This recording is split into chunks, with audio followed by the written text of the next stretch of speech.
I guess I knew this being the third day, the longest day I think on the course, and also I knew it was sort of quite traily in places today. I think really the plan was to get round without sustaining any losses to anyone today. It wasn't, and it was to sort of stay in one piece, because I think there's 2 days is still quite a long time to get through, and if you've got energy left, then you can put in a challenge, or try and push yourself a little bit harder in the last 2 days. But I think today was a little bit more about conservation.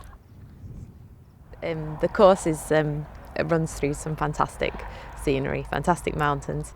I think I probably enjoyed the first 2 days even more than today, even though today was also beautiful. But the first 2 days probably suited my style of running a little bit more, and they were bigger mountains, slightly more technical. But today, I definitely couldn't fault it. We both came the wrong way off Cadair Idris, which I think a few other people did as well.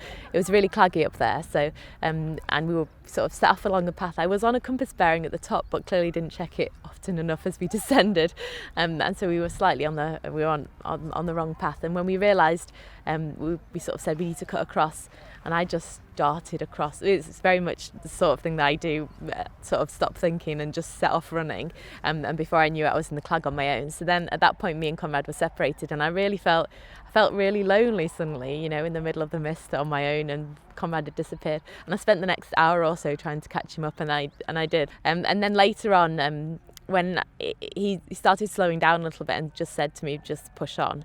But it is really hard to leave each other, because I think a lot of the time we run as a pair, and we run events as a pair as well.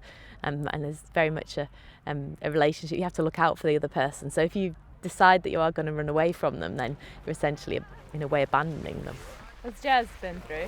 No, Not Jazz. not yet, Charlie. Where did you leave Conrad? I've left him a few times, but unfortunately I've got lost a couple of times today, which is a bit disappointing. So I've just minor things, but then I've spent an hour trying to catch him up again. But now I think I'm ahead of him. He's not very far behind. You've been racing with and against Jim now for 3 days. Have you got a different plan for tomorrow? I don't know. There's a reasonable gap now. Jim looks really strong, so it would be really nice to challenge him. I don't know. We'll have to see. Maybe tomorrow he'll start to get tired. We'll see. Good luck.